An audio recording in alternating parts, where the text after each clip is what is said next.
sepanjang ini Tuhan.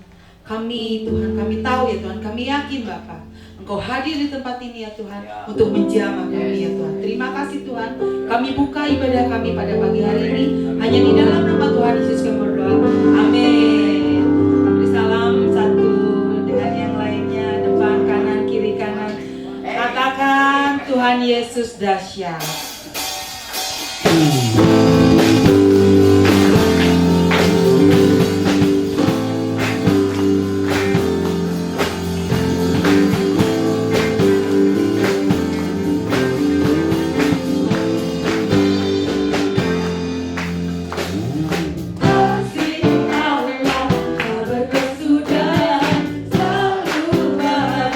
Setiap hari, kapannya pun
firman-Mu yang bisa mengubahkan hidup kami, mengubahkan pola pikir kami, mengubahkan prinsip-prinsip hidup kami, mengubahkan nilai-nilai hidup kami.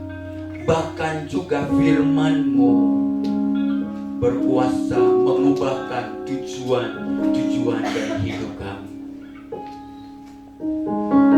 Firman-Mu akan terus menjadi pelita yang menerangi langkah-langkah jalan kami di tengah-tengah dunia yang keras, jahat, bengkok hatinya ini, gelap. Oleh sebab itu, biarkan kebenaran firman-Mu ini menerangi pikiran kami, mata hati kami, iman kami, menerangi jiwa kami. Karena kami tahu firman-Mu adalah kekuatan Allah yang membebaskan, memerdekakan kami. Terima kasih Bapa di dalam surga. Hamba menyerahkan pemberitaan firman ini Roh Kudus dalam tangan. Di dalam nama Yesus, beri kami kemampuan, bukan hanya untuk mendengar, bukan hanya untuk merenungkan, tapi kami mampu untuk melakukan setiap kehendak Tuhan lewat firman-Mu yang kami dengar. Dalam nama Tuhan kami Yesus, kami berdoa. Haleluya. Amin. Thank you. Musik mungkin. Baik. Bapak Ibu Saudaraku, hari ini saya akan berbicara tentang kalau minggu yang lalu di ibadah 1 itu Ibu Pendeta Lydia menyampaikan memang tidak secara komprehensif, secara lengkap gitu ya, karena beliau menyampaikan bidang hal, tapi tetap ingin menyampaikan sedikit tentang kapasitas. Tadi pagi Ibu Lilis menyampaikan tentang kapasitas, dan hari ini saya berbicara tentang kapasitas. Saya tidak tahu kenapa.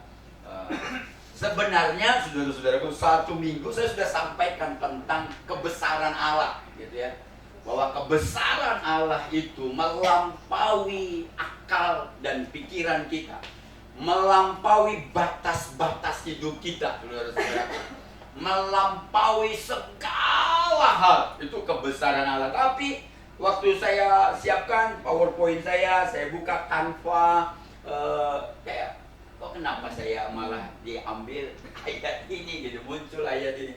Maka saya ngomong, Mami, gimana kalau kamu mengerti kehendak Tuhan mengubah kotamu gimana? Saya sih kayak gini-gini. Nah, udahlah. Saya berpikir ini kehendak Tuhan, saudara. Jadi tinggal memindahkan sebenarnya khotbah saya tentang kebesaran Allah. Pindahkan ke PowerPoint gitu ya. Tapi hari ini Tuhan bicara ini. Walaupun di kaum pria kemarin saya sebenarnya sudah sampaikan bahwa saya ingin menyampaikan memperbesar kapasitas. Kapan muncul ini, saudara? Waktu saya ke mana Pak Philip kita rapat kemarin? Ke Cikarang. Jadi Bapak Philip bawa yang bawa mobil, Tante Ruth ada di depan, saya dan istri itu ada di belakang. Saya selalu di tas saya pasti ada pena. Saya jadi memperbesar kapasitas ini sebenarnya sudah ada di catatan-catatan saya waktu Bapak Philip itu bawa mobil ke Cikarang gitu. Saya tuliskan apa sih maksudnya, apa sih hal yang perlu ada di dalam kalau berbicara tentang memperbesar kapasitas. Oleh sebab itu saya berharap saudara bisa ngomong. Oke, kita buka saja teksnya. Bos, bolehkah? Oke, kita buka dari kitab atau Injil Matius pasal yang ke-25 ayat 14 sampai dengan ayat yang ke-18. Sebab kerajaan Allah, kerajaan surga sama seperti seorang yang mau berpergian ke luar negeri, yang memanggil hamba-hambanya dan mempercayakan hartanya kepada mereka. Yang seorang diberikannya 5 talenta, yang seorang lagi 2, dan yang seorang lagi 1. masing-masing menurut kesanggupannya. Lalu ia berangkat. Segera pergilah hamba yang menerima 5 talenta. Ia menjalankan uang itu lalu beroleh laba 5 talenta. Hamba yang menerima 2 talenta itu pun berbuat demikian juga dan berlaba 2 talenta. Tetapi hamba yang menerima 1 talenta itu pergi dan menggali lubang di dalam tanah, lalu menyembunyikan uang tuannya yang 1 talenta. Kalau saudara belajar, perhatikan baik-baik, 1 talenta itu saudara-saudara, kalau sekarang dirupiahkan itu upah 15 tahun kerja. Jadi 1 talenta itu besar. Artinya 5 talenta, 2 talenta, dan 1 talenta itu hampir seluruh harta tuannya ini dipercayakan kepada 3 orang ini, saudara-saudara. Karena 1 talenta saja itu sama dengan upah seseorang, upah 1 orang, dia kumpulkan tanpa pernah dipakai selama 15 tahun. Jadi cukup besar yang dipercayakan, baik yang 1 talenta, 2 talenta, dan 5 talenta. Apa sih pakaian ini? Kalau bicara tentang kapasitas, kapasitas menurut saya itu berbicara tentang daya tampung kita. Kalau saudara lihat balon, saudara tiup, itu ada daya tampung, batas tampung dari balon. Kalau semakin ditiup itu bisa pecah atau meledak. Karena ketika dia pecah itu batas daya tampungnya dia, kapasitasnya dia. Jadi saya mengatakan kapasitas itu berbicara tentang daya tampung kita, kemampuan yang tersedia yang kita miliki. Sekali lagi saya mengatakan bahwa Tuhan memberikan segala sesuatu sesuai dengan kesanggupan kita, saudara-saudara. Lihat ayat-ayat yang saya bacakan kepada saudara. Walaupun ayat-ayat ini Matius pasal yang ke-25, ayat yang ke-14 sampai dengan ayat yang ke-18, sebenarnya Tuhan Yesus sedang berbicara tentang akhir zaman. Berbicara tentang akhir dari kehidupan dunia. Apa sih yang akan terjadi? Bagaimana sih orang-orang percaya menghadapinya? Apa sih kedudukan gereja atau kedudukan orang-orang percaya ketika Tuhan Yesus mau datang kali yang kedua? Gitu. Jadi kalau mau berbicara dari konteks, kalau bicara tentang kapasitas, memperbesar kapasitas, dalam Matius pasal yang ke-25 ayat 14 sampai dengan ayat yang ke-18 ada 3 cara menurut Matius di dalam perumpamaan Tuhan Yesus ini. Pertama, saudara-saudaraku,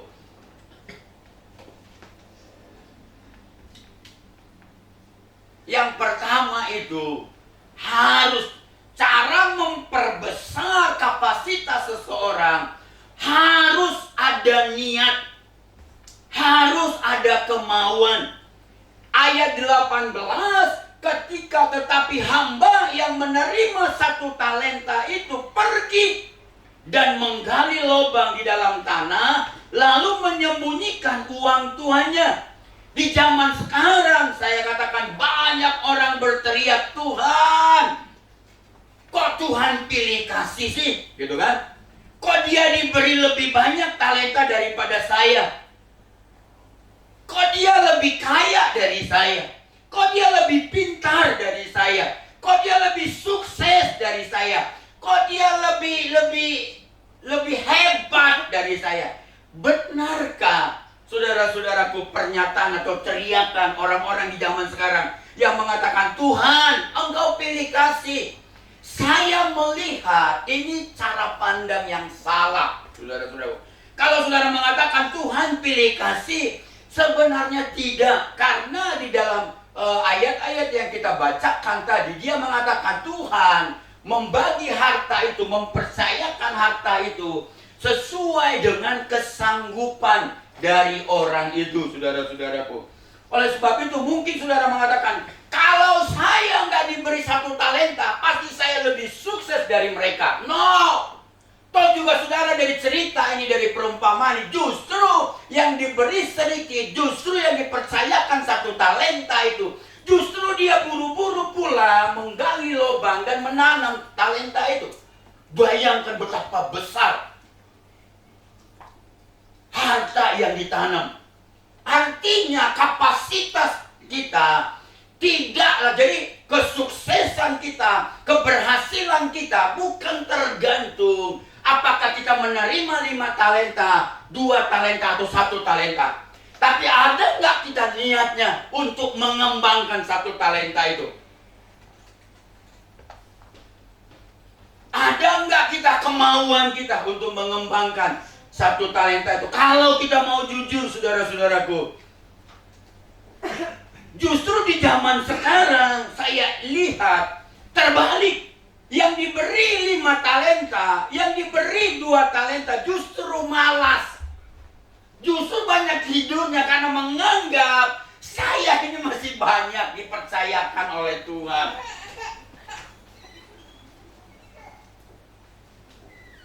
Saya diam dulu karena dia takut teriakan. Bayangkan saudara, di zaman sekarang ini justru mereka yang mendapatkan 5 talenta, 2 talenta, tidur dengan baik, malas. Justru mereka yang mengubur talenta mereka, saudara. Karena mereka berpikir, orang tua saya kaya kok. Orang tua saya mampu kok. Saya tidur aja, uang jajan saya lebih banyak daripada mereka yang kerja. Ini kenyataan di zaman sekarang, saudara-saudaraku. Justru mereka yang dipercayakan oleh Tuhan 5 talenta sekarang ini hampir mengubur talenta mereka. Makanya banyak orang yang tukang becak, kalau saudara lihat, tiba-tiba wisuda di UGM, cum laude. Karena mereka, niat mereka, kemauan mereka untuk mengembangkan 1 yang dipercayakan oleh Tuhan, itu dikembangkan dengan baik. Karena mereka berpikir, papa mamiku yang kaya, yang punya 5 talenta, bayangkan 15 tahun 1 orang mengumpulkan harta sebanyak selama 15 tahun. Bayangkan. Mungkin mereka mengatakan, oh papa saya masih kaya, papa saya masih punya perusahaan. Kalau papa saya meninggal, saya yang akan melanjutkan. Banyak juga. Jadi keberhasilan seseorang bukan tergantung berapa talenta yang diberikan kepada kita, tetapi seberapa besar niat kita, seberapa besar kemampuan kita untuk mengembangkannya. Jadi jangan pernah berkata, Tuhan, Engkau pilih kasih. Kalau Engkau berikan 5 talenta itu, mungkin saya lebih pintar dari dia. Kalau Engkau berikan 2 talenta itu, mungkin saya lebih sukses dari mereka. No. Kenyataannya di zaman sekarang itu tidak terbukti. Kerap kali justru orang-orang yang terpinggirkan, kelas bawah, orang-orang yang sangat menderita, justru itu memompa mereka, memompa semangat mereka, walaupun hanya hanya di tangan mereka kecil, di tangan orang tua mereka kecil. Tapi ketika mereka memiliki niat, memiliki kemauan untuk mengembangkannya, justru mereka adalah orang-orang yang sukses.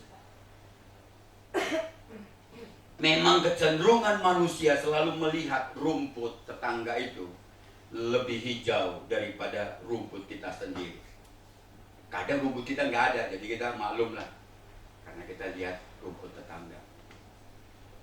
Kecenderungan kita, saudara-saudaraku, selalu begitu. Yang kedua, saya mengatakan di ayat yang ke-16, lihat ayat yang ke-16.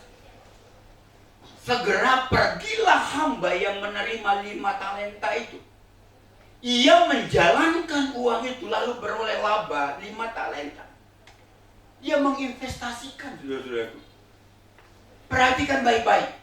Ketiga hamba ini, saya mau mengatakan kepada saudara, ketiga hamba ini, baik yang menerima 1 talenta, 2 talenta, dan 5 talenta, Alkitab mengatakan sama-sama adalah hamba yang setia, bro. Kalau dia nggak setia, nggak mungkin dipercayakan kekayaan yang besar kepada ketiga orang ini. Sama-sama mendapatkan kepercayaan dari tuannya. Ketiga orang ini bukan dikategorikan hamba yang jahat. Kalau saudara baca sebelum pasal 25, yaitu pasal 26, di situ Yesus memberi perumpamaan tentang hamba yang jahat dan hamba yang setia. Artinya saudara-saudaraku, hamba yang ketiga hamba ini bukanlah hamba yang jahat. Ketiga hamba ini bukanlah hamba yang biasa-biasa. Siapa sih yang mau mempercayakan seluruh hartanya kepada orang yang biasa-biasa? Itulah sebabnya mereka dipercayakan, mereka diberi otoritas untuk mengelola harta tuannya yang cukup amat besar. Perhatikan ayat 16, saudaraku. Yang menerima 5 talenta ini dikatakan segera menginvestasikan apa yang dipercayakan Tuhan kepadanya. Segera mengelola apa yang dipercayakan Tuhan kepadanya. Pesan yang mau disampaikan dari ayat ini, saudara-saudaraku, ketika Anda mengelola dengan baik apa yang dipercayakan Tuhan kepada Anda sedang menghormati Tuhan yang memberi kepada Anda. Ketika yang 5 talenta ini mengelolanya dengan baik, ketika yang 2 talenta ini menerima, dipercayakan 2 talenta yang cukup besar harta tuannya, dikelola dengan baik, diinvestasikan dengan baik. Kalau menurut pandangan saya, kedua orang inilah yang menghormati tuannya yang sesungguhnya. Coba saudara, siapa yang punya uang banyak ngomong, Ken, sok buka perusahaan ini, saya danain, kembangkan, tapi saya malas-malasan. Saya sedang tidak menghormati orang yang mempercayakan dana. Kalau kita, saudara-saudaraku, sudah dipercayakan oleh Tuhan, seharusnya kita kembangkan dengan baik. Setuju tidak? Amin. Bandingkan dengan yang 1 talenta ini, di ayat 24. Kini datang juga hamba yang menerima 1 talenta dan berkata, Tuhan, aku tahu bahwa Tuhan adalah manusia yang kejam, yang menuai di tempat di mana Tuhan tidak menabur, dan memungut dari tempat di mana Tuhan tidak menanam. Mengapa orang yang 1 talenta, yang menerima 1 talenta ini, yang mau dipercayakan 1 talenta ini, walaupun 1 tapi cukup besar, tapi memiliki kesimpulan yang salah kepada tuannya? Mana ada tuan yang jahat mempercayakan harta yang besar kepada anak buahnya? Kalau tuannya jahat, kalau bosnya jahat, mana ada bos yang mau mempercayakan kepada karyawannya kalau bosnya itu jahat kepada karyawannya? Justru kesimpulan yang ada adalah dia ngomong, Tuhan jahat. Tuhan taunya hanya meminta, Tuhan taunya hanya memperoleh hasil kerja kami. Tapi saudara-saudaraku, tidak begitu. Ketika hamba, saya mengatakan begini, ketika hamba ini yang menerima 1 talenta ini menyembunyikan uang tuannya di dalam tanah, justru hamba inilah yang sedang meremehkan tuannya, tidak menghormati tuannya. Mengapa? Karena dia menganggap tuannya itu lemah, bisa dibodoh-bodohin. Kan banyak gitu ya. Kalau karyawan tuh banyaknya tuh bodoh-bodohin tuannya. Katanya, saya kan nggak pernah karyawan. Justru mereka menganggap ini gampang nih dipermainkan bos nih. Itu kan. Tapi sebenarnya saudara-saudara, saya mau beritahukan kepada saudara, semua penafsir mengatakan tidak ada satupun kita yang tidak diberi talenta oleh Tuhan. Tidak ada satupun kita yang lahir yang duduk hari ini di tempat ini yang tidak diberi talenta oleh Tuhan.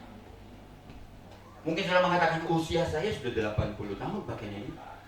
Usia saya sudah 70 tahun pakai ini. Itu tidak ada masalah.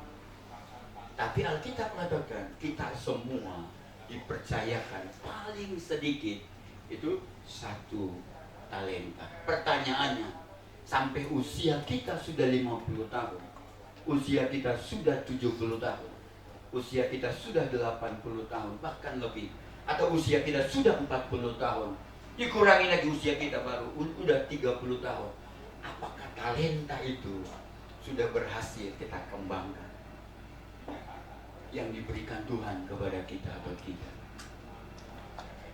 Saya percaya kita tidak memiliki sama sekali, saudara. Kita tidak mungkin tidak memiliki 1 talenta pun, tetapi kita memiliki kesempatan yang sama. Saya katakan, kita memiliki talenta yang sama. Saya katakan begini, supaya saya baca.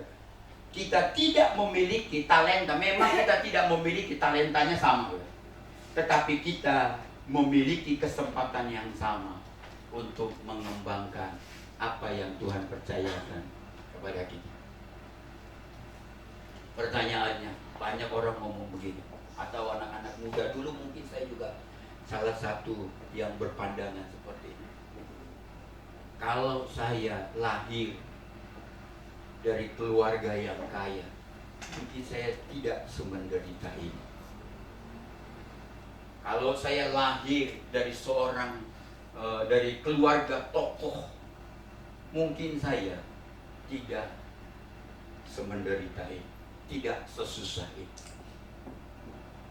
Kalau saya lahir dari keluarga sultan, gitu kan, mungkin saya tidak sekerja keras ini. Percayalah saudara, saudara mau lahir dari mana, di mana, dengan siapa, di tempat apa, apapun orang tuamu, selama engkau tidak punya niat untuk mengembangkan apa yang Tuhan percayakan kepadamu, tetaplah engkau orang yang menjadi orang yang biasa-biasa saja. Tidak ada istimewa dari hidup kita. Jadi jangan pernah sia-siakan, jangan pernah remehkan apa yang dipercayakan Tuhan kepadamu. Ayo, apa yang ada pada kita, apa yang ada di tangan kita, saudara, ayo lakukan. Mulai dari apa yang ada di tangan kita. Jangan pernah berharap yang di tangan orang lain kita ada di tangan kita. Tuhan ngomong apa yang ada di tanganmu bisa berubah, bisa lebih hebat daripada apa yang di tangan orang lain. Kalau saudara lihat cerita, saudara orang tua harus menanamkan konsep itu. Ketika Nabi Elia itu berdoa karena sudah 3,5 tahun itu tidak hujan di Israel, sudah mengalami kelaparan karena kekeringan di mana-mana. Waktu dia berdoa, dia ngomong, Tuhan turunkan hujan. Waktu dia berdoa sekali, dia panggil bujangnya, dia panggil hambanya, kamu sudah lihat apa di atas? Si anak buahnya mengatakan, nggak ada lihat apa-apa, Nabi. Dia berdoa lagi, dia berdoa lagi. Dia panggil lagi anak buahnya, dia ngomong, kamu lihat apa di atas? Hanya sekepalan tangan, ada awan. Tapi saudara-saudaraku, itu cukup bagi Nabi Elia bahwa hujan akan turun. Gak perlu segede ember, gak perlu segede wah gede baru kita tahu. Setelah baru gelap gulita, awan menutupi Bandung, baru kita ngomong pasti ini hujan. Apalagi tambahin geledek dan lain sebagainya. Tapi Elia itu hanya lihat. Waktu dia tanya, ada awan sekepalan tangan. Tuhan, Elia ngomong, itu cukup bahwa Tuhan bisa membuat hujan, membasahi tanah orang-orang Israel. Saudara lihat tongkat di tangan Musa. Itu tongkat itu didapat di padang gurun sudah. Gak ada nilainya. Tapi tongkat yang ada di tangannya Musa itulah yang membelah laut di Tiberau. Tongkat di tangan Musa itulah yang memberikan 10 tulah di negeri Mesir, saudara-saudara. Apa yang ada padamu? Anak-anak muda, apa yang ada padamu? Mulailah dari situ. Karena Tuhan, kalau yang kecil itu engkau punya niat, punya kemauan, punya harapan, kau kerja keras di sana, maka suatu saat itu akan melebihi daripada awan yang sekepalan tangan itu. Dia akan bisa membanjiri daratan orang-orang Israel. Banyak orang berpikir gini, kalau saya orang tuanya hebat, saya bisa kuliah tempat yang luar biasa, lulus dari sana pasti dapat kerjaan yang luar biasa. Belum tentu.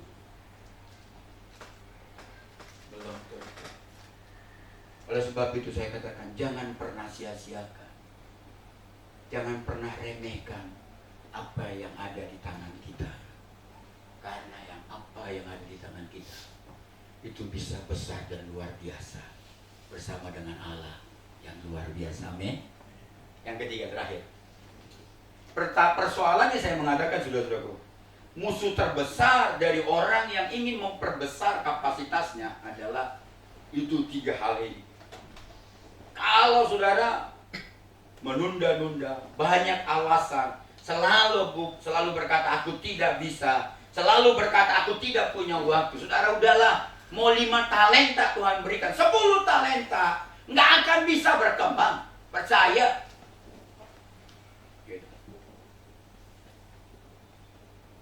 Masalah terbesar di zaman sekarang ini anak-anak muda kita, anak-anak kita, semuanya itu instan, sukses instan, kaya instan, naik jabatan instan, semuanya instan. Padahal filosofi itu benar, berakit-rakit dahulu itu benar. Saya pikir itu nggak bisa hilang dan tidak akan habis dimakan oleh waktu. Berakit-rakit dahulu, apa lagi? Bersenang-senang kemudian, berenang-renang kemudian, ketepian, bersakit-sakit. Nah itu tidak nggak enaknya. Kalau bisa bersenang-senang ketepian terus gitunya. Tapi memang caranya Tuhan nggak seperti itu. Caranya Tuhan nggak seperti itu. Saya mau ngomong gini, kalau saudara punya filosofi ini, saudara, mau 10 talenta, 20 talenta Tuhan percayakan, ingat, endingnya gagal. Hamba yang ketiga ini gagal karena tidak punya niat untuk mengembangkannya, bukan karena tidak ada di tangannya. Gagal menjalankan apa yang dipercayakan kepada kita. Selesai, terakhir.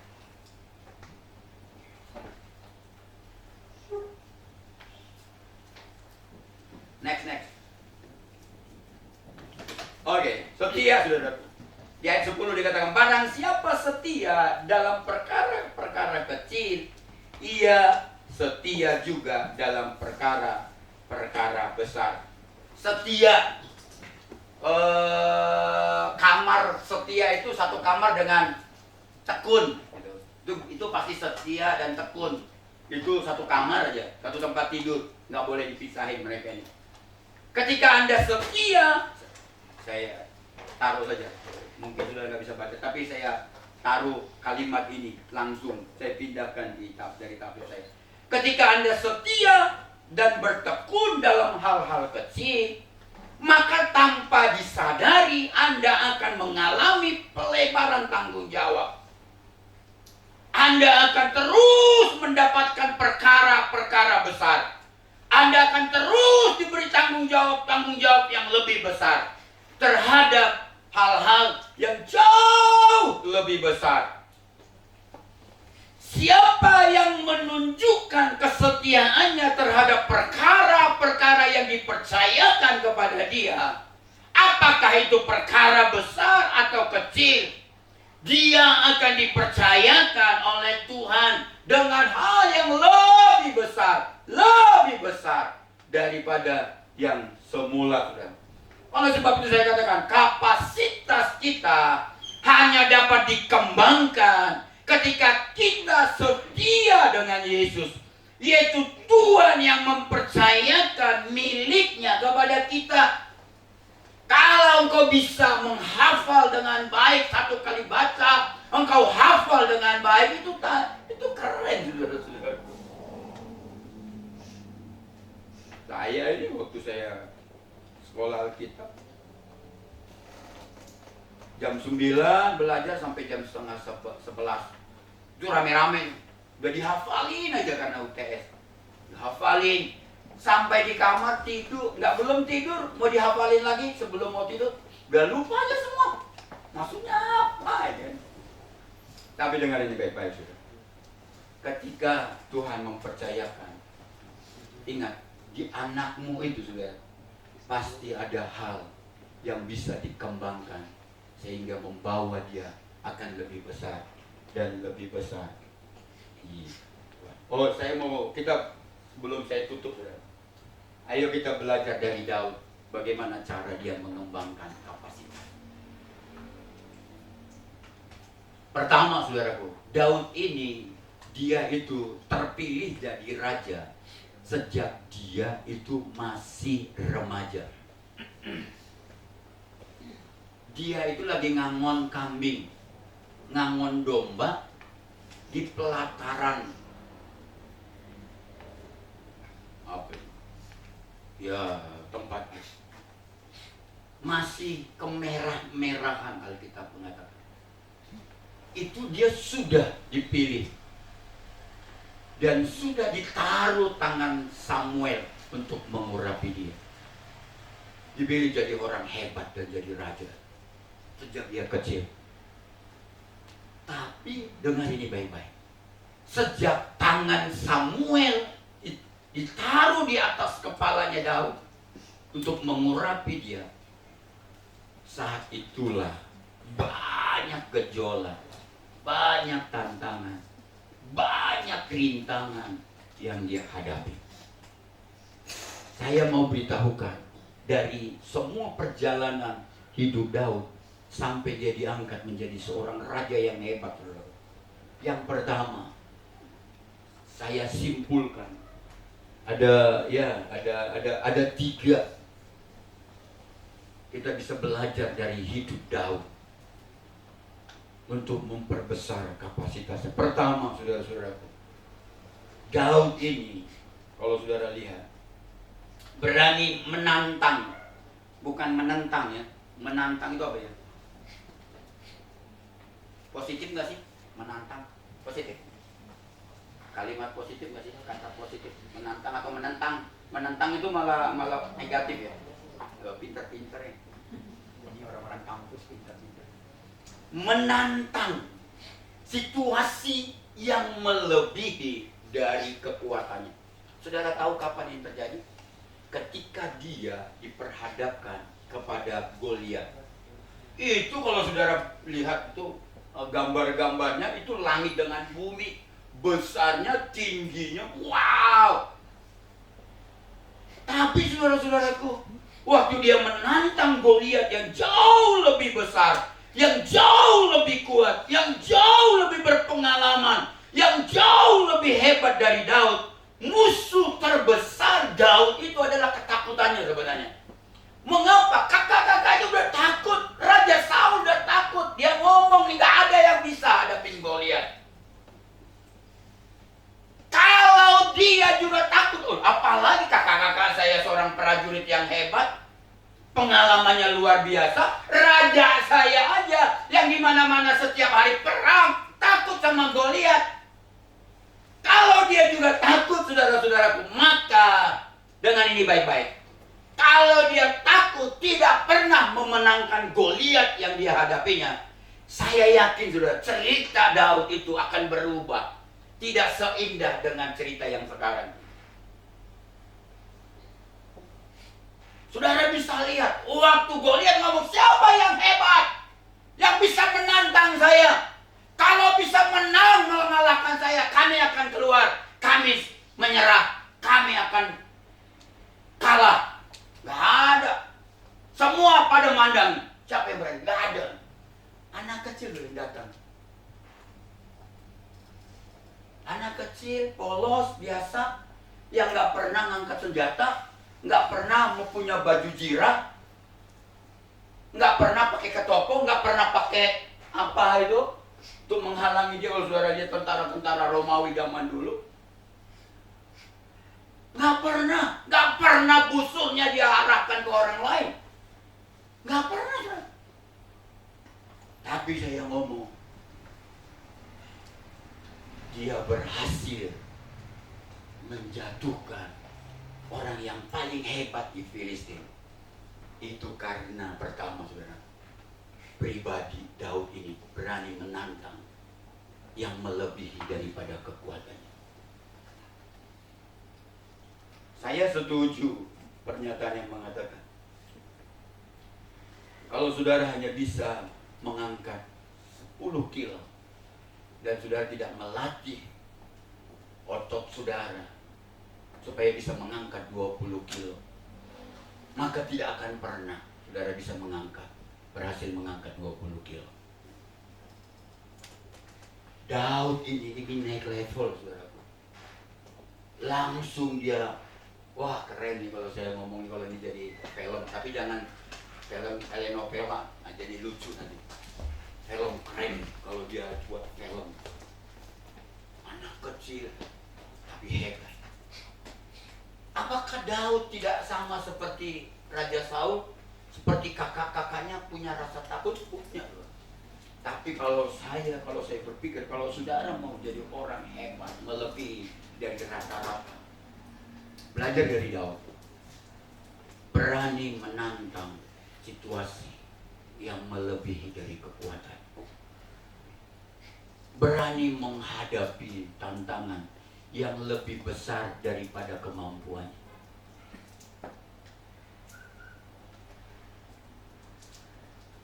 Saya baru tahu Daud ini adalah pribadi yang tidak cengeng. Anak muda ini tidak cengeng. Anak muda ini bukanlah anak muda yang gampangan, saudara. Ini di atas rata-rata. Musuh terbesar dari keberanian sebenarnya apa? Adalah rasa takut itu sendiri.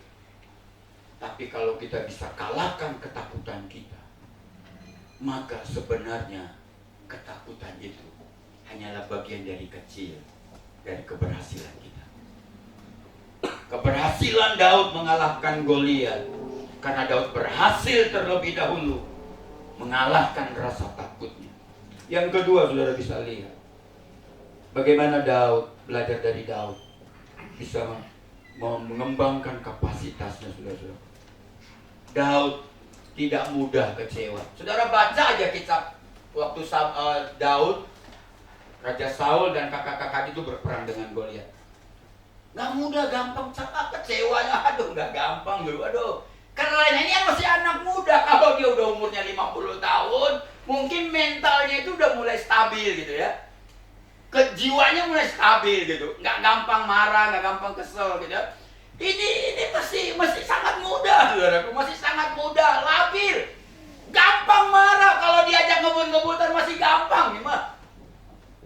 Diajak tawuran masih gampang ini anak sekarang.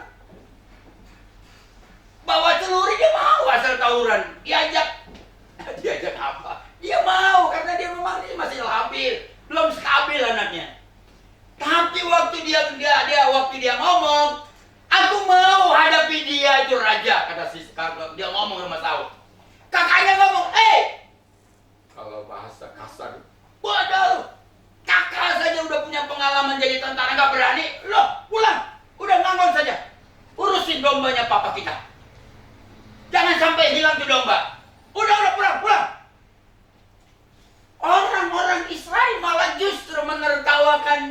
ketika dia ngomong aku mau hadapin tuh si Goliat yang hebat tuh. Justru kakak-kakaknya ketawa ya. Saudara, waktu Saul memakaikan jubah jirahnya, sebenarnya Saul sedang ngomong ledek dalam hati. Baju jirah lu aja nggak ada. Dia pakai tuh baju jirahnya Saul. Kegedean, saudaraku. Dia kasih pedangnya Saul. Dia nggak bisa ngangkat. Dia melakukan, Raja Saul melakukan itu, sedang ngomong, lu ngangkat pedang lu aja lu nggak bisa. Baju jirah gua dulu nggak bisa bawa. Lu mau ngalahkan dia yang hebat, yang luar biasa, yang kuat. Diledekin, saudaraku, ditertawakan, dianggap hina, dipandang sebelah mata, diolok-olok. Hahaha. Dia mau mati dia nih. Bukan hanya orang-orang Israel yang melakukannya, malah juga tentara-tentara pasukan orang Filistin. Dan malah Goliat ngomong, apakah kau lihat aku ini? Kau rendahkan diriku ya. Dia malah marah. Tapi ingat ini, Daud seorang pemuda yang gak gampang kecewa. Gak langsung ngomong, bukannya bantuin aku Raja Saul, bukannya tolongin aku kakak-kakak. Itu kakak-kakaknya kan banyak, jadi tentara hebat. Bukannya kasih support kek. Saudara-saudaraku, dengar ini. Terkadang kalau kita ingin sukses, tidak ada orang yang bersama dengan kita. Kadang orang tinggalkan kita.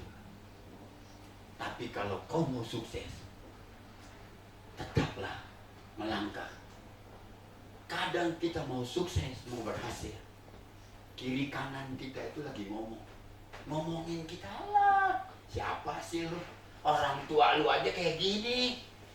Gua kenal lu dari kecil. Nggak mungkin lu. Banyak orang kiri kananmu ada orang yang ngomong apa saja, yang penting bisa menjatuhkan hidupmu, menjatuhkan moralmu, menjatuhkan mentalmu, menjatuhkan semangatmu. Sama, tapi jangan kecewa. Terkadang ingat, langkah awal dari sebuah keberhasilan itu adalah kalau saudara tahan dari berbagai serangan. Kalau engkau kecewa, sebenarnya waktu itulah engkau sedang menarik mundur dari keberhasilan. Tapi kalau engkau tetap maju, walaupun orang mengecewakanmu, meninggalkanmu, satu demi satu meninggalkanmu. Bukankah ada pepatah mengatakan, kalau kita kaya, semua orang datang ke kita. Kalau kita nggak punya apa-apa, justru semua orang akan tinggalkan kita. Terkadang saudara, kita sudah melihat awan, sekepal awan, bahwa akan ada hujan, ada berkat, ada keberhasilan dan kesuksesan dalam hidup kita. Tapi terkadang ada Saul yang kadang meledeki kita, kadang kakak-kakak yang akan menahan kita. Alah, lu mah, gua tahu lu siapa. Tapi majulah, jangan gampang kecewa. Banyak orang di masa sekarang, kekecewaannya itu membunuh potensi kemampuan yang ada pada dia. Terakhir, saudara, belajar dari Daud. Jangan terikat hanya dengan satu cara. Saudara pernah lihat dari mana kalau saudara lihat ayat ini? Saudara tahu ketika Daud ingin berperang melawan Goliat, yang pertama dilakukan Raja Saul apa? Memakaikan baju jirah, karena menganggap cara untuk mengalahkan Goliat yang maha hebat itu, yang kuat dan besar itu adalah caranya sama. Harus pakai baju jirah, harus bawa tombak, harus bawa pedang, harus pakai ketopong di kepalanya, harus pakai semua perlengkapan sepatu perang supaya dia bisa maju. Daud ngomong gak kayak gini caranya. Orang berpikir cara memenangkan Goliat hanya satu cara. Pakaiannya harus lengkap seperti prajurit-prajurit yang lain. Tapi Goliat, Daud ini hebat. Dia ngomong, dah selesai semua. Ini sepatu terlalu gede, ini ketopong terlalu juga gede, ini baju jirah juga terlalu berat, pedangnya Saul juga terlalu berat, semua terlalu berat. Mendingan dia pakai satu cara yang berbeda. Dia pakai apa? Lembing, saudara-saudara. Keren tidak? 1 Samuel 17 ayat 39, udah mau selesai. 2 menit lagi. 1 Samuel 17 ayat 39, 40 ayat 49 dan 50. Dia ngomong gini. Lalu Daud mengikat pinggangnya di luar baju perang.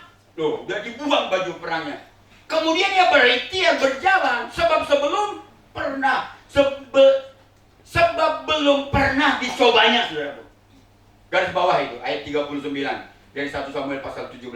Maka berkatalah Daud kepada Saul, aku tidak dapat berjalan dengan memakai ini sebab belum pernah aku mencobanya. Kemudian ia menanggalkannya. 49. Lalu Daud memasukkan tangannya dalam kantungnya. Diambilnyalah sebuah batu dari dalamnya, diumbannya, maka dikenalah dahi orang Filistin itu, yaitu Goliat, sehingga batu itu terbenam ke dalam dahinya dan terjerumuslah ia dengan mukanya ke tanah.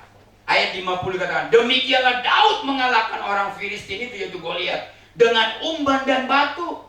Ia mengalahkan orang Filistin itu dan membunuhnya tanpa pedang di tangannya.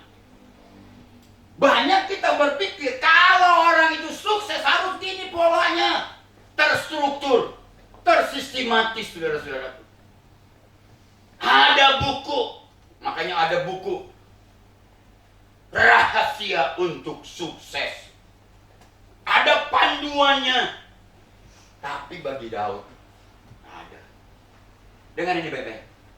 Saya mau mengatakan kepada saudara, ketika satu pintu yang menurut orang lain hanya itulah pintu satu-satunya untuk sukses, bagi Daud ada satu pintu dan ada satu pintu lagi yang bisa membuat kita dan menghantar saudara untuk berhasil. Gak selalu satu pintu yang dipercaya orang lain. Kalau kamu ingin sukses, ini pintunya. No. Saul menganggap untuk membunuh Goliat, caranya harus mengenakan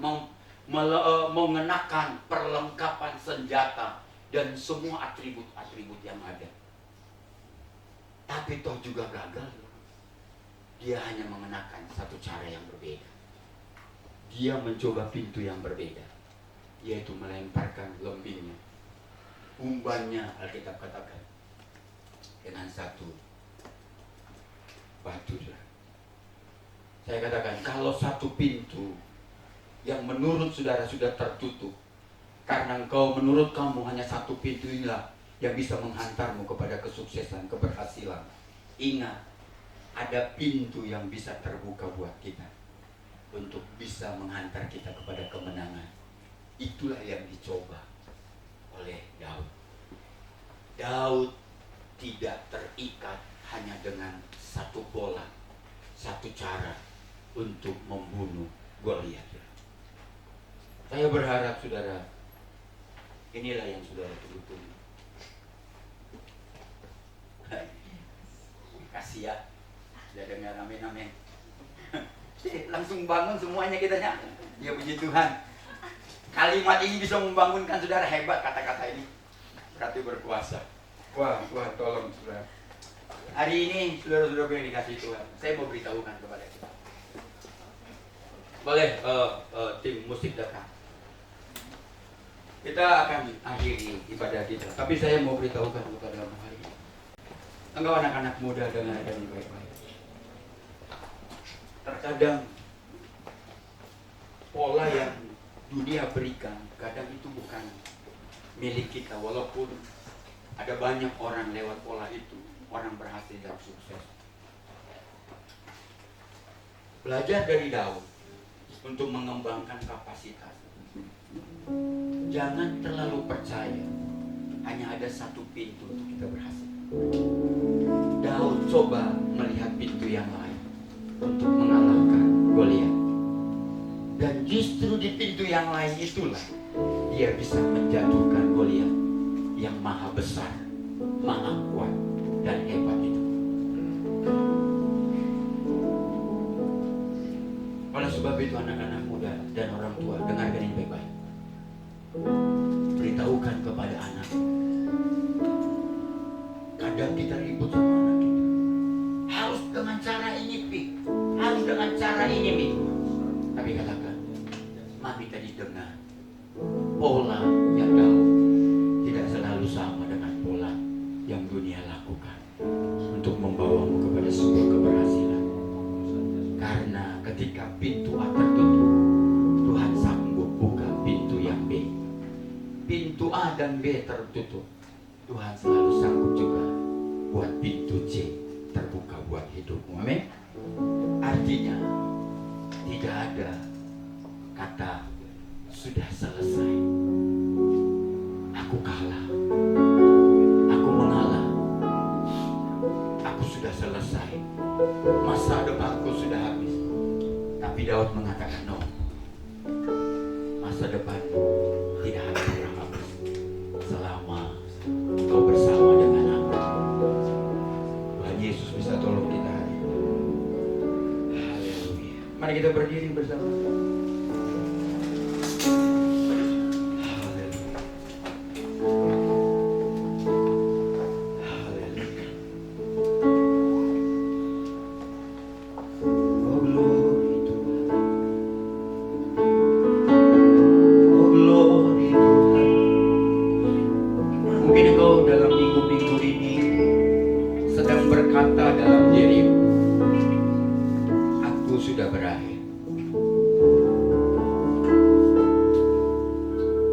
Waktuku sudah selesai.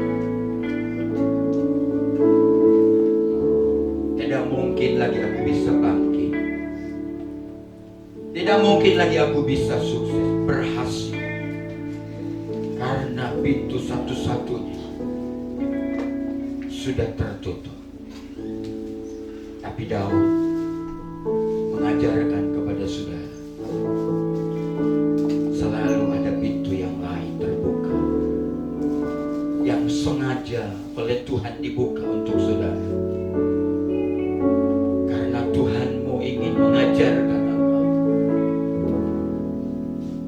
Buatmu, Tuhan bersedia membuka pintu yang lain untuk membawamu kepada masa depan yang penuh harapan, kepada masa depan yang baik, kepada masa depan yang penuh sejahtera.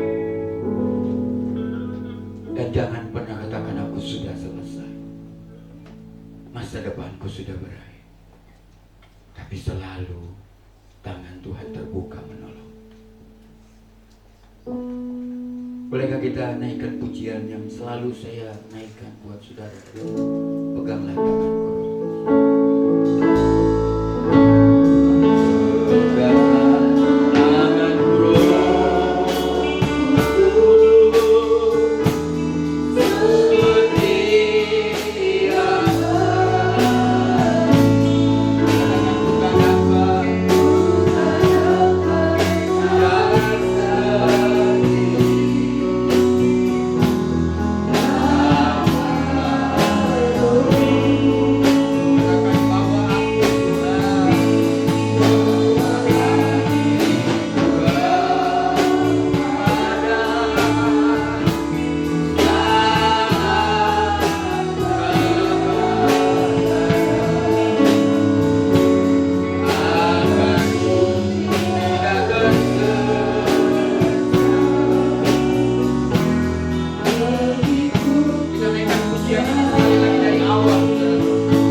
Artinya sebenarnya tidak ada pintu kegagalan buat orang yang percaya, yang menaruh harapnya, menaruh hidupnya ke dalam tangan Tuhan Yesus.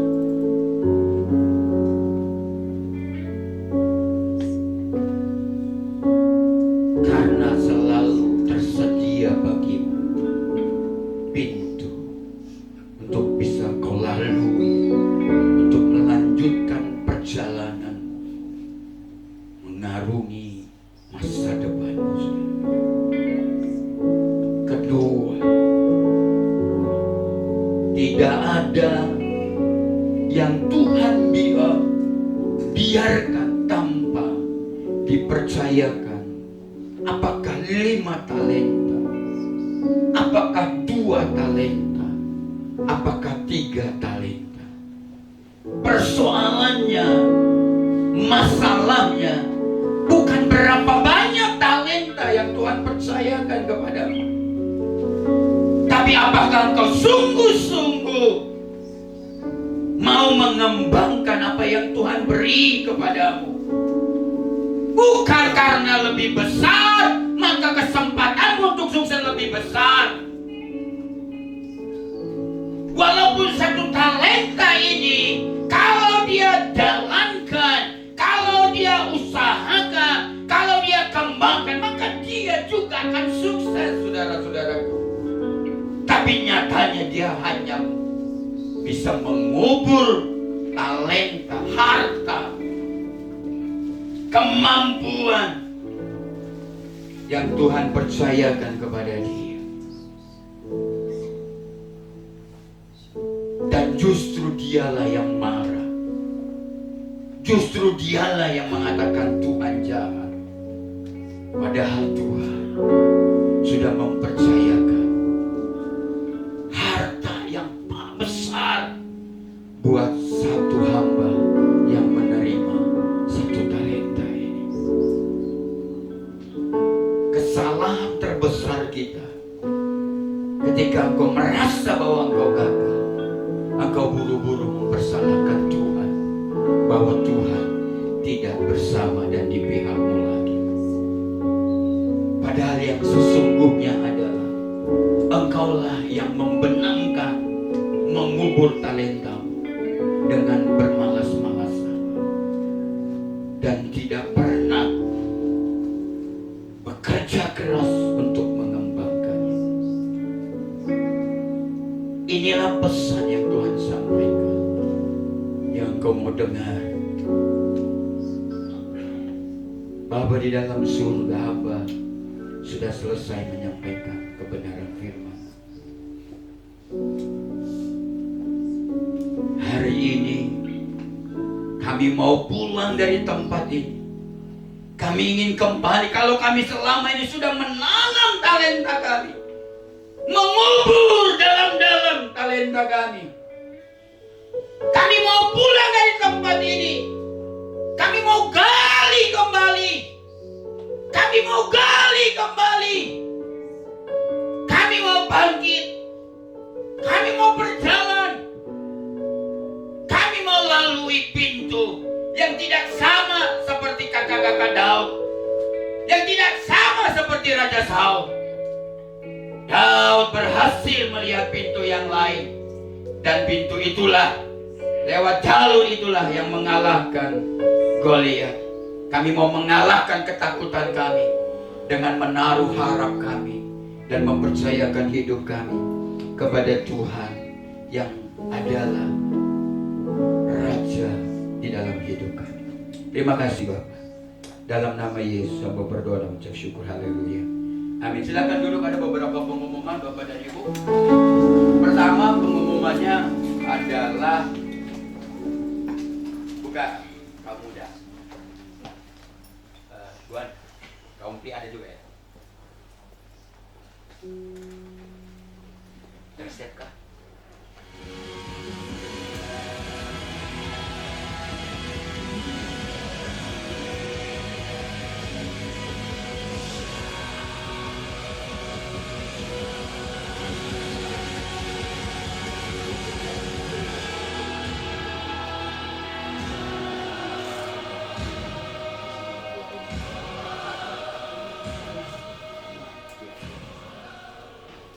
Oke, ini hari Minggu di ibadah 1 dan 2 ada ibadah Hari Nasional Kaum Muda.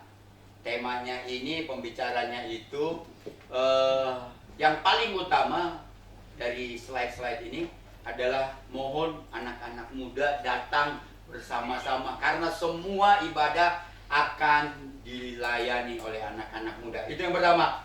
Yang kedua adalah KKR. KKR kaum pria. Saya ini malu, saudara-saudara. Kemarin ada telepon saya, WA saya. Pakai kok di gerejanya Bapak tuh kecil banget. Hanya dikit yang ada, yang hadirnya. Hanya 5 orang. Saya ngomong itu belum, enak aja. Saya ngomong gitu, bapak-bapaknya belum gerak. Kalau sudah bergerak, bingung loh, gitu kan.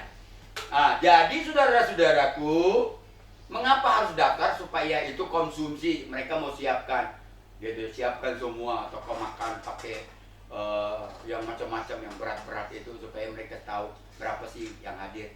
Saudara tahu nggak gereja bukan Pusdikon, Batu Jajar itu lebih gede, padahal mereka ibadahnya 20-an, saudara. Kaum prianya hampir berapa yang datang itu? Ampun, kita ini ratusan loh. Masanya 5 malu-maluin loh. Malu-maluin pengkhotbahnya pakai nih. Gembala sudah, was. Dia ngomong malah yang gak enaknya itu di WA-nya. Apa karena terbiasa ya dengar khotbah Pak Gembalanya jadi pada gak datang tuh kaum pria? Enak aja itu, saya ngomong enggak. Ayo dong, please. Kumaha damang. Ayo dong, please datang dong. Jangan malu-maluin atuh. Tuh, giliran dilihat dia istrinya. Ayo. Habis ini Pak Budi ajak kita karena kita mau nyanyi. Ya Pak Pilih, Pak. Kita udah didaftarin mau nyanyi. Isi katanya sih kenapa nyanyinya kematian, hidup ini ada harapan. Saya ngomong itu mana itu mah sering aku dengar katanya di kematian enak kah, ngomong kita mau bawa kematian tuh Pak. Saya ngomong tuh Pak Pendeta Dani yang ngatur, enak aja katanya itu di rumah duka sering nyanyiin Pak. Di mana-mana juga boleh ya untuk hidup ini. Adalah kesempatan. Familiar banget sih. Oke, kita mau hari ini bapak-bapak semua, Pak Ketua kaum pria ngomong kita latihan yuk. Ini latihan mau ke Cimahi ya tanggal 2. Jangan latihannya ikut tapi ketolong nggak ikut, gimana coba? Yang benar aja tuh, malu-maluin aja lu. Ayo ya. Kenapa gue ngomongin gini ya? Jadi kesel saya. Aku diomongin. Kayaknya sudah bosan dengar khotbahnya Bapak jadi pada nggak datang. Jadi aku tuh merasa terluka. Gitu. Oke, itu saja ya. Tuhan memberkati. Mari kita berdiri sekali lagi, kita akan doa. Nanti Tiang, hari ini ulang tahun, silakan datang ke depan. Ini sudah lama anakku yang terhilang karena kerja dan di Jakarta. Jadi sekarang beliau anakku. Ini nggak usah pakai dia. Ayo, siapa yang bisa main drum? Nggak ada, coba kamu main drum. Kita nyanyikan potong potong lehernya. Itu aja nih. Ayo sayang. Ini ulang tahun.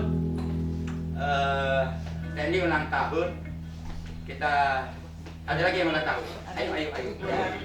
Hah? Ayo, jangan malu-malu. Jangan ngomong apa gembalanya ya. Jangan, ayo.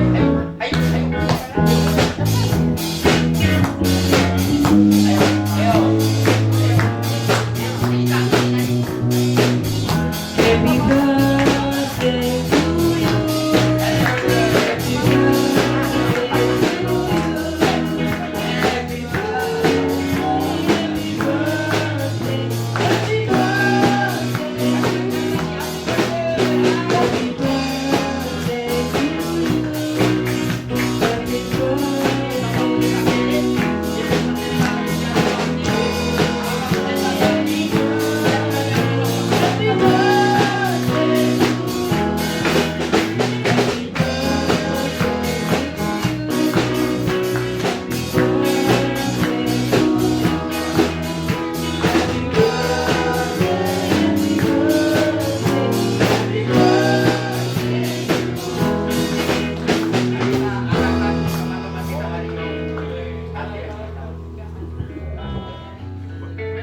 Baik Tuhan, kalau kekerasan banget ya. Ayo kita doa. Ini hari ini, ini hari ini. Ini hari ini kemarin. Ibu kemarin dan hari ini. Oke, kita doakan supaya Tuhan memberkati. Hadi boleh Pak Philip boleh berdoa. Haleluya. Bapa di dalam Segala ucapan syukur kami naikkan ke hadirat Tuhan yang begitu baik dan mencintai kami. Kami boleh terus menikmati kebaikan Tuhan selama kehidupan kami. Hari ini saudara-saudara kami ada yang berulang tahun. Kami percaya ini berkat pemeliharaan Tuhan, perlindungan dan pertolongan Tuhan untuk terus memberikan yang terbaik Tuhan bagi anak-anak-Mu ini. Biarlah Tuhan tambah-tambahkan imannya, tambah-tambahkan terus Tuhan kesetiaannya dan ketaatan kepada Tuhan. Dan menjadi anak-anak yang semakin berkenan kepada Tuhan. Kami menyerahkan kehidupan anak ini yang sedang berulang tahun Tuhan ke dalam tangan-Mu. Tuhan terus pelihara selanjutnya. Tuhan sertai, jaga, lindungi dari segala apapun yang tidak baik Tuhan, supaya pertolongan Tuhan menyampai senantiasa selama-lamanya ya Bapa.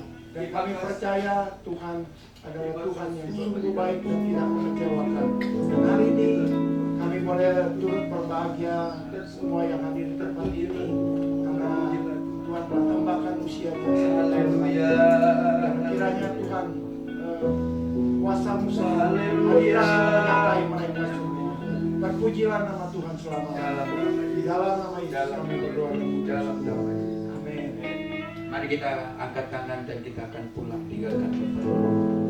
Tuhan memberkati engkau dan menaungi engkau. Dan hari ini seluruh hidupmu akan diberkati oleh Tuhan. Oleh sebab itu pulanglah saudara-saudaraku yang dikasihi Tuhan. Bawalah berkat dari Allah Bapa kita, kasih sayang dari Yesus Kristus, serta persekutuan dari Roh Kudus akan menaungi hidupmu dan hidup saya hari ini sampai selama-lamanya. Haleluya. Mari kita sama-sama katakan.